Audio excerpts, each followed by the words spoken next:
कर जा तू, जो मेरा मन है मैं वही खाऊंगा, तू सब्जी मुझे और दे और मेरे आगे ज्यादा बकवास मत कर।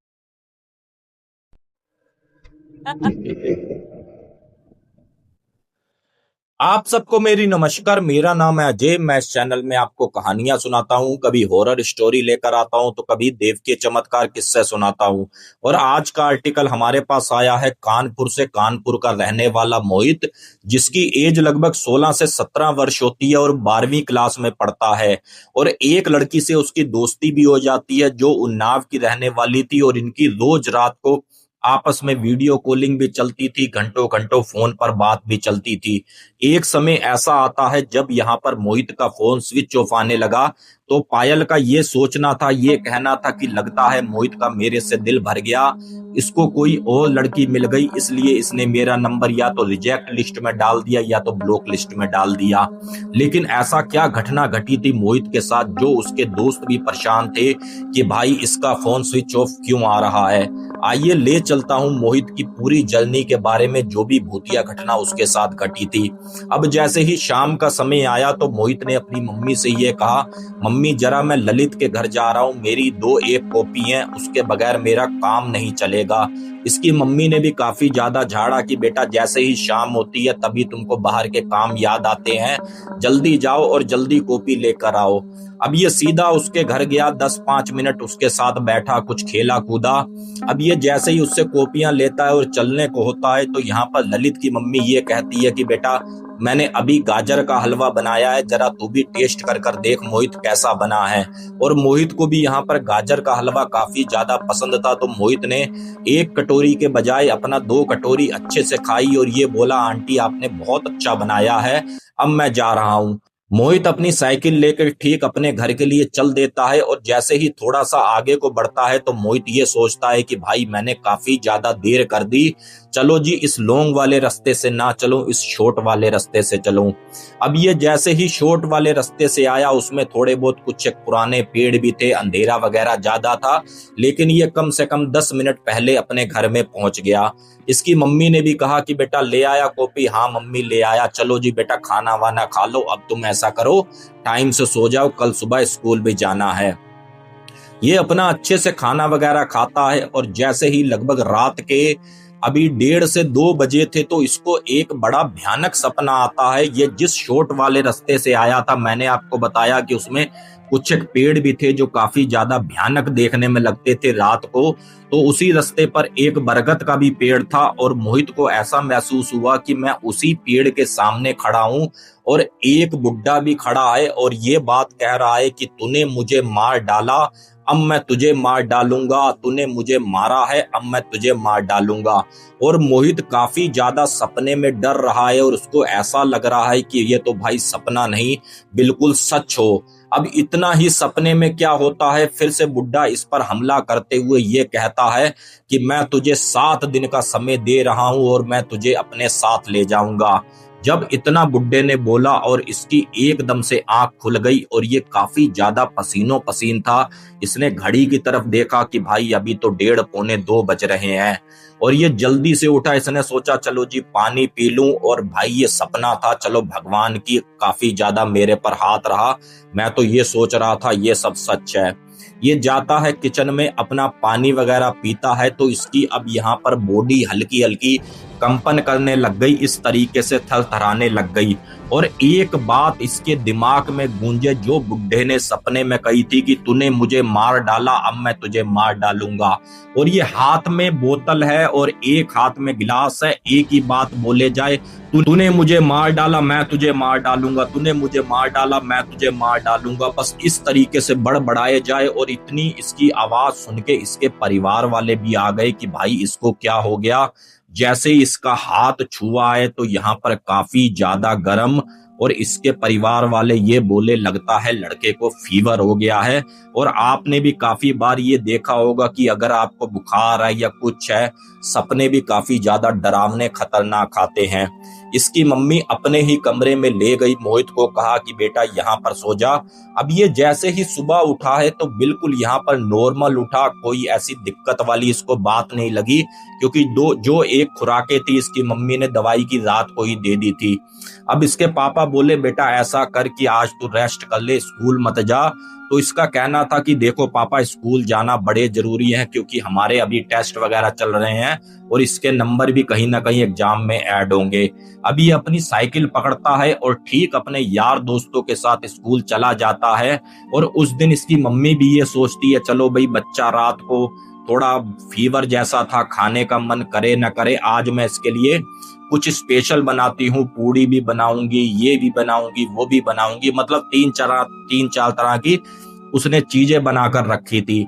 और ये घर आया और इसकी मम्मी ये बोली बेटा चल अपना हाथ मुंह धो ले, मैं तेरे लिए खाना लगाती हूँ।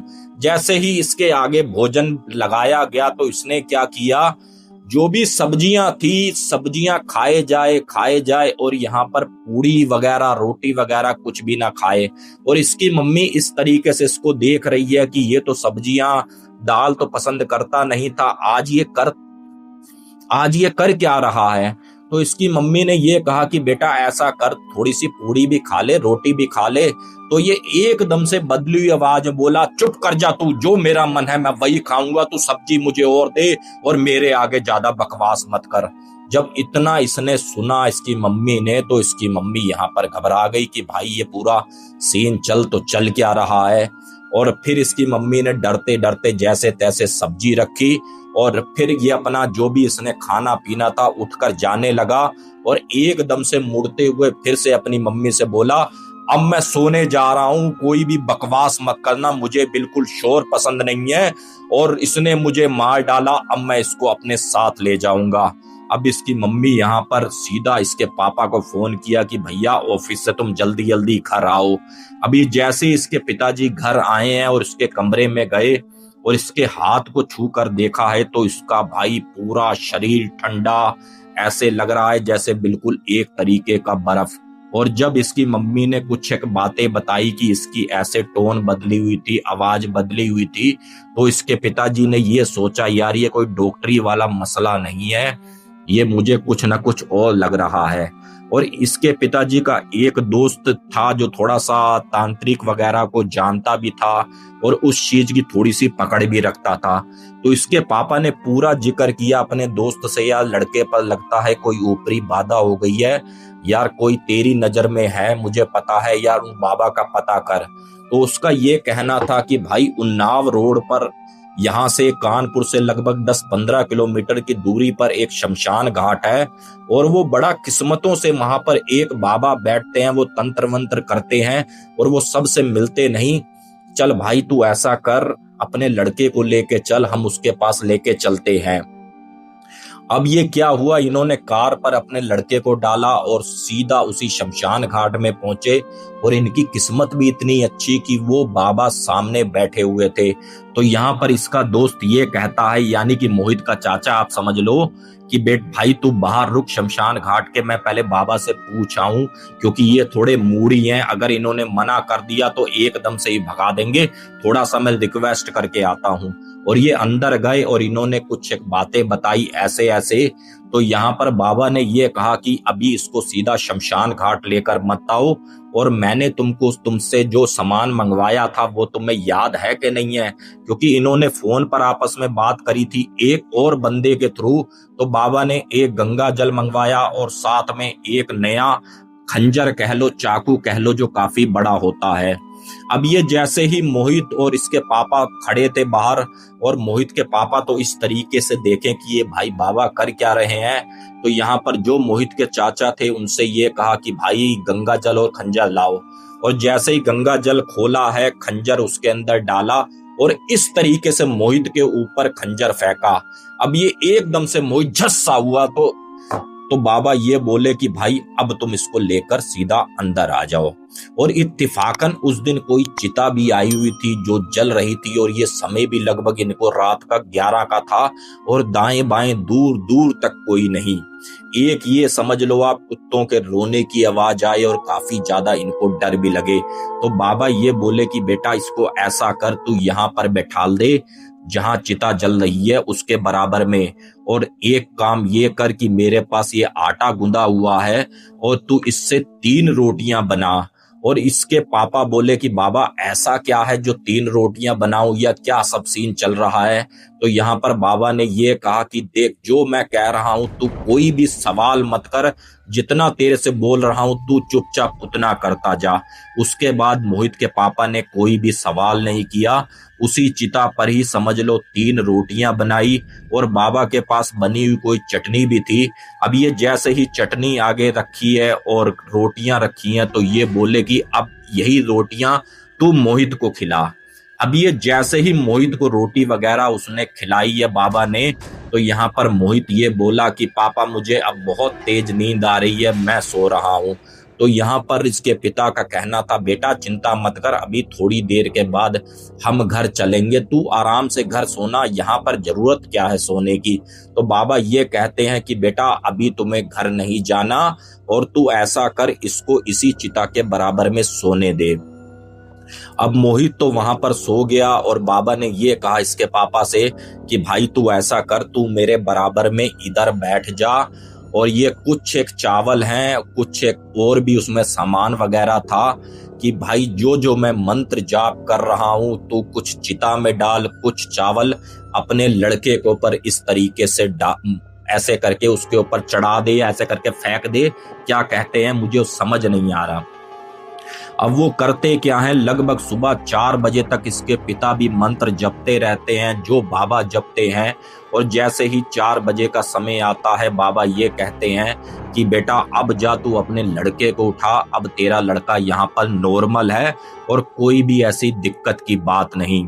अब ये इसके पिताजी ये कहते हैं कि बाबा ये तो बताओ कि ये पूरा खेल कैसे चला, क्या हुआ, थोड़ा हमको भी तो पता चले।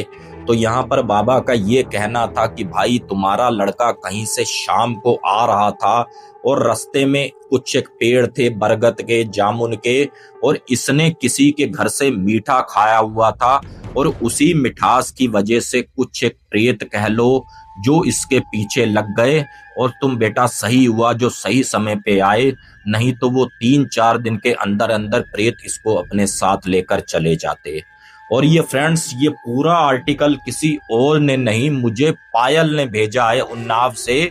उनका ये कहना था कि अजय भैया ये पूरा इंसिडेंट मोहित सही हुआ, उसके घर वालों ने उसको भी बताया, फिर उसने मुझे बताया, और फिर मैंने भी उसको सॉरी बोला। पहले तो मैं उससे लड़ी कि तूने मेरे से फोन पे बात करना बंद कर दिया, जब मुझे पता चला कि मोहित के साथ ऐसा ऐसा हुआ तो मैं काफी ज्यादा अपने आप में शर्म मुझे महसूस हुई। और ये पूरा इंसिडेंट फ्रेंड्स मैं आपको बता दूं कोई बहुत ज्यादा पुराना नहीं है, ये आप लगा लो लगभग सन 2021 का था। बाकी फ्रेंड्स अगर आज का आर्टिकल आपको छोटा सा पसंद आया तो प्लीज चैनल को सब्सक्राइब करें, और एक प्यारा सा कमेंट ये करें कि ये आर्टिकल आप कहां से देख रहे हैं। मिलते हैं एक बार फिर किसी और हॉरर स्टोरी में। जय हिंद, जय भारत।